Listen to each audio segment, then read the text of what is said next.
स्वामी विवेकानंद।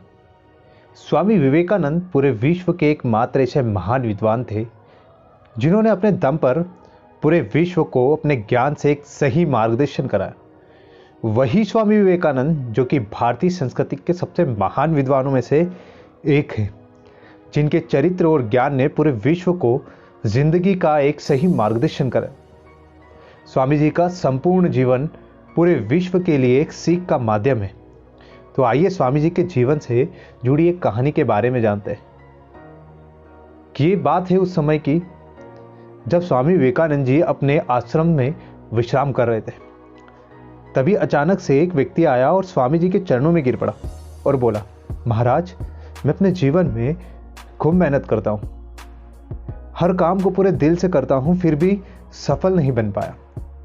उस व्यक्ति की बातें सुनकर स्वामी विवेकानंद ने कहा, ठीक है, आप मेरे इस पालतू कुत्ते को थोड़ा बाहर घुमा कर लाएं, तब तक मैं आपकी समस्या का समाधान ढूंढता हूं। इतना कहने के पश्चात वो व्यक्ति कुत्ते को घुमाने को चला गया। फिर कुछ समय बीतने के बाद वो व्यक्ति स्वामी विवेकानंद के पास लौट आया। तो स्वामी जी ने उस व्यक्ति से पूछा, ये कुत्ता इतना हाफ क्यों रहा है, क्योंकि तुम तो बिल्कुल भी थके नहीं लग रहे हो, आखिर ऐसा क्या हुआ? इस पर उस व्यक्ति ने कहा, मैं तो सीधे रास्ते पर चल रहा था स्वामी जी, जबकि ये कुत्ता इधर उधर भटकता रहा और कुछ भी देखता तो इधर उधर दौड़ने लगा, जिसके कारण से ये इतना थक गया है।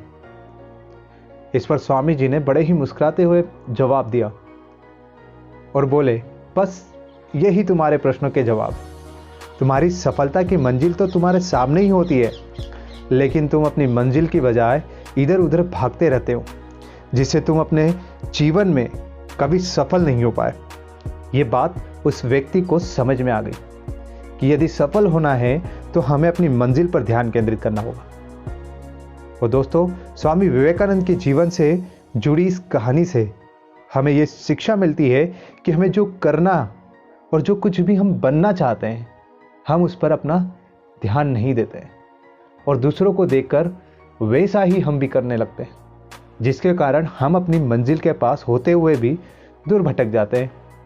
इसलिए अगर जीवन में सफल होना है तो जीवन में हमेशा हमें अपने लक्ष्य पर ध्यान केंद्रित करना चाहिए।